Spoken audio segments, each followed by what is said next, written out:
Every family, every town hides secrets, some so dark they should never see the light of day.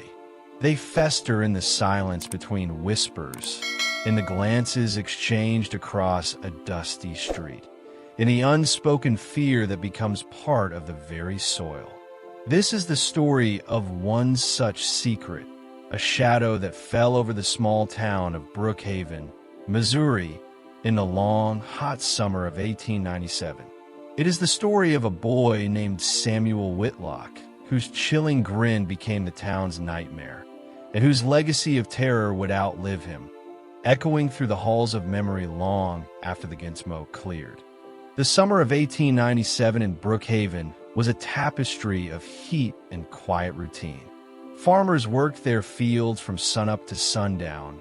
Children played barefoot in the dust, and women gathered on porches to exchange the local gossip. Life moved with the unhurried pace of a shallow creek. Yet, beneath this veneer of peace, a darkness was taking root. His name was Samuel Whitlock. To most, he was just a boy of 14, frail, pale, with eyes too large for his thin face. But it was his expression that truly unsettled people, an almost permanent, cold smile etched upon his lips.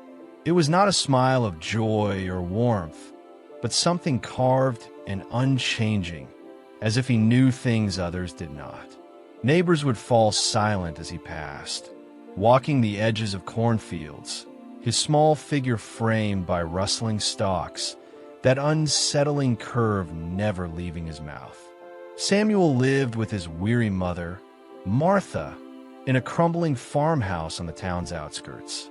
His father was long gone, and the burden of raising her strange son alone had hollowed Martha out. At school, Samuel was intelligent but distant, often staring out the window, sketching crude images of knives and blood in the margins of his papers. When asked why, he would only reply in a disturbingly calm voice, "Because it feels right." The first signs of his cruelty were small and easily explained away. A neighbor's cat, a trusting dog, chickens from a coop, all vanished. The town blamed coyotes, but the truth was far more chilling. Behind the Whitlock barn, hidden in the tall weeds, Samuel conducted his quiet rituals of dissection, his hands steady and curious, blood staining the dirt. Those who saw him afterwards swore his smile seemed sharper, wider, as if feeding on a horror only he had witnessed. In late June, the fragile peace of Brook Haven was shattered. The body of 11-year-old Thomas Green was discovered near the woods behind the churchyard by Father O'Connell. The boy's throat was cut, his chest marred by deep, deliberate incisions.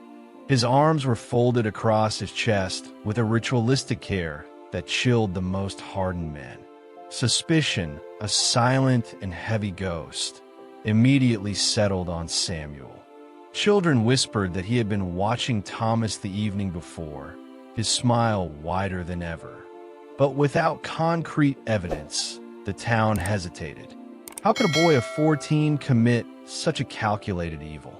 Sheriff Elias Turner, a weathered man bound by the law, questioned Samuel. The boy was polite, calm, and insisted on his innocence. He even offered a hollow, rehearsed laugh. Unsettled but powerless, the sheriff had to let him go. The people of Brook Haven, however, never truly doubted. They pulled their children closer, locked their doors earlier, and watched Samuel's unchanging grin with a dread that told them the truth. This was only the beginning. Fear became a permanent resident of Brook Haven. The discovery of Thomas Green's body had introduced a new heaviness to the air. Then, in July, 9-year-old Abigail Monroe vanished on a cloudless afternoon. Her body was found deep in the cornfields, the wounds echoing Thomas's, the blood soaking into the Missouri soil. Panic began to curdle into rage. Samuel, seemingly untouched by the storm swirling around him, was seen standing near the Monroe home after the funeral, his smile tracing the tracks of their tears.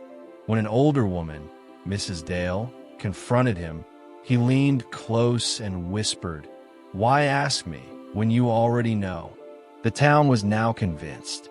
Samuel Whitlock was not just a murderer. He enjoyed their fear. He was a predator walking freely among them, his smile a taunt.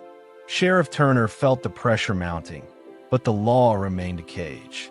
He had no evidence, only instinct and a terrified account of children. The pattern became undeniable with the third killing in August. 12-year-old Henry Lawson was found in an old barn.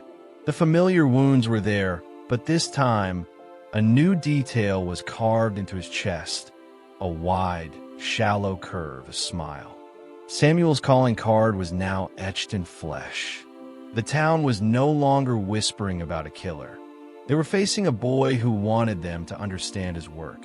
It was theater, and Samuel was the playwright. When questioned, he claimed to be with his mother. Martha Whitlock, hollow-eyed and trembling, confirmed his alibi, but her silence spoke of a terror far deeper than loyalty. By October, Brook Haven was fracturing. The murders of Thomas, Abigail, Henry, and a fourth child, Clara Miller, had torn the community apart. Families turned on one another, debating between the slow grind of the law and the swift fury of a mob. Samuel, meanwhile, seemed to feed on the chaos. He was seen carving small, grinning figurines and leaving them on porches, a promise and a threat. After a fifth child, Ruth Callahan, was found with the same grim markings, the dam broke. A mob of furious men, armed with torches and rifles, marched on the Whitlock farmhouse. Sheriff Turner pleaded for order, but his voice was lost in the roar of grief and vengeance. They surrounded the crumbling home, their chants filling the night. Samuel emerged calmly onto the porch, his grin illuminated by the angry firelight. He did not flinch as rocks were thrown and rifles were raised. He simply stood, a boy facing down a storm of rage. "You think this ends with me?" he hissed, his voice cutting through the noise. His words sowed a moment of doubt, and in that hesitation, the mob's unity shattered. Arguments turned to shoves, then to fists.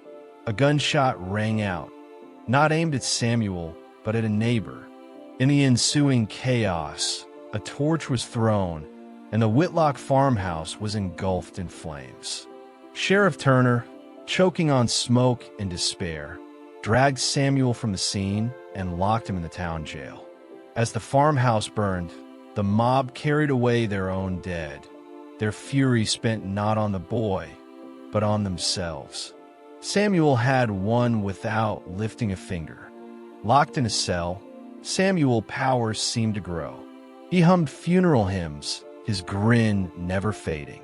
Sheriff Turner, trapped between his oath and his conscience, sat night after night with his revolver on the desk, wrestling with the unthinkable. He confronted Samuel, demanding to know why. The boy's answer was flat and lifeless. Because they scream better. Children give fear honestly. The sheriff's hand trembled on his gun. He wanted to end it, to be the executioner the town needed. But Samuel whispered from the shadows of his cell, "When you pull the trigger, ask yourself, did you kill me to save them, or to save yourself from me?" Turner was paralyzed. He feared that killing Samuel would not end the horror, but would instead make the boy's smile eternal, a curse upon the town and his own soul. His hesitation cost Brook Haven dearly. In early December, another boy was found, hanging from an oak tree, his throat slit, the smile carved into his chest, and above it, a single, horrifying word, Turner. The message was clear. Samuel, from his cell, had orchestrated another murder. The killings would not stop until the sheriff broke. That night, the mob returned, more determined than ever. Turner met them, his face a mask of grim finality. He fired a shot into the air, silencing the crowd. "No one moves," he commanded. "Not until I do what I should have done weeks ago." He turned and entered the jailhouse. Samuel was waiting on his bunk, his grin a slash of triumph in the lamplight. "Are you ready to smile like me, Sheriff?" the boy whispered. Turner raised the revolver, pressing the muzzle against Samuel's temple. The boy leaned into it, his eyes gleaming. "Do it. I want to hear the sound." With a deafening crack, the gun fired. Samuel's body jerked and slumped, his glassy eyes staring at the ceiling, the ghost of that terrible smile still etched on his lifeless face. Sheriff Elias Turner stepped back, the revolver heavy in his hand. The deed was done. The nightmare was over. But as he walked out to face the silent, staring crowd, he understood the true depth of Samuel's victory. The boy was gone, but his presence had seeped into the town's very foundations. His smile was now carved into their memory, his legend a ghost that would forever walk the dirt roads of Brook Haven. The graves of the children remain, eternal reminders of the summer the darkness came. Samuel's own grave, unmarked and barren, never grew grass. And in the years that followed, mothers would tell their children to come inside before sundown, not because of wolves or strangers, but because of the boy who smiled. Every family hides secrets, some so dark they should never see the light of day. Here we open the doors to those shadowed pasts. If you've made it this far, it means you also carry that forbidden curiosity. Subscribe to the channel now, turn on the bell, and follow our next revelations. Because every day, new secrets emerge, and only those who dare to face the truth remain to hear.